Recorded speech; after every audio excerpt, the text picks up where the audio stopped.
आज्ञा नमस्कार। आसतु मजार मजार सत कथा जानिबा। आमर देहर जो सब रोग होची तार मूल कारण कौन माने आपण माने केबे देखिछन्ती कि चढ़े कि डायबिटीज हेबा कौन सी माकड़ को कौन सी रोग अटैक करिया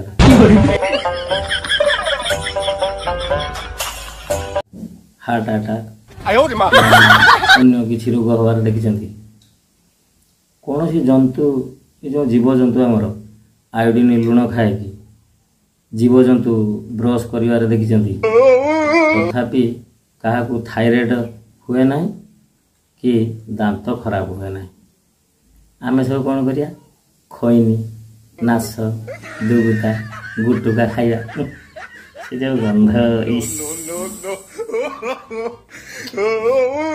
आम दांत तो देखिए गुटुका खैनी खाइला कंकड़ा गुड़ भाया देखा आपण मोटे जी खैनी गुटुका खाऊन किसी ना ये देखुना केमती कंकड़ा गुड़ भाया देखा भिंडी खाई कंकड़ा गुड़ा भाया देखा सुंदर देखा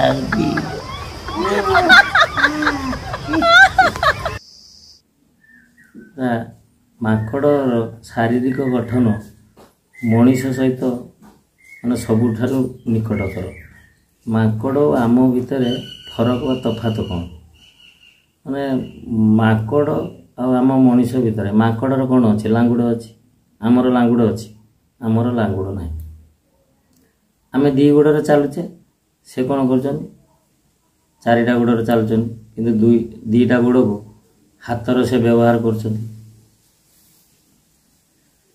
आमे कथा कहचे से खाली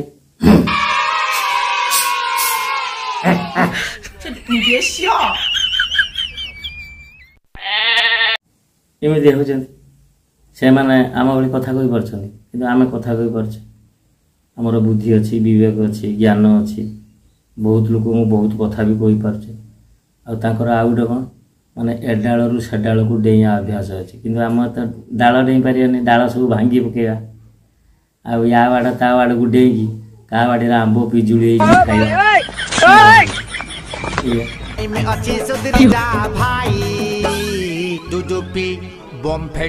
नहले बाकी आउ सब समान माकड़ को केवे हार्ट अटैक बा डायबिटीज उच्च रक्तचाप सब कहीं हुए ना माने पूर्वपुरुष मानकर कहवा कथा अच्छी जे माकड़ केवे असुस्थ हुए ना आ जदि असुस्थ हुए से जीवंता रहे ना मरी जाए किंतु आमे मनीष जदि असुस्थ हेले ये डाक्तर पाखक जा ये डाक्तर भल है आ गोटे डाक्तर पाखक जा एमती जावा पुणी असुस्थ हो दिन पर दिन मास मास पड़ी रही जने बड़ प्रोफेसर मेडिकल कॉलेज रे काम करते से गोटे गभीर गवेषणा करथिले जे माकड़ को असुस्थ करा जाऊ तेणु से 15 वर्ष धरी विभिन्न प्रकार भाइरस और बैक्टेरिया माकड़र शरीर प्रवेश करवा आरंभ कले केतेबेले इंजेक्शन माध्यम तो केतेबेले अन्य उपाय 15 वर्षर परिश्रम तांकर विफल है माकड़र किछि हैला ना रोग न हेबार रहस्यमय कथा है माकड़र आरएच फैक्टर सबुठारु आदर्श जेतेबेले कौन सी डाक्तर मनीष को आरएच फैक्टर मापे सेमानकर आरएच फैक्टर सहित तुलना करे किंतु से आपण को यह केबे भी कहे ना यह अलग कथा यार कारण होची ता कौन सी रोग हो पारे ना तार रक्त रे केबे कोलेस्ट्रॉल बढ़े ना केबे ट्राइग्लिसराइड बढ़े ना कि ताकू डायबिटीज हुए ना बाहर जेते सुगर ता शरीर रे प्रवेश कराइले मध्य ताहा रहे ना काहे ना मांकड़ सकाळे सकाळे सबु बेले पेट भरा खाए जहाँ मनीष करि पारे ना सेथिपाई समस्त रोग आम देहरे माड़ी बसे सूर्य उदय हेबा संगे संगे समस्त चढ़ई और जंतु से किछि ना किछि जहाँ किछि खाद्य खाती पेट भरा खाद्य खाती जेतेबेले मनीष एही ब्रेकफास्ट लंच डिनर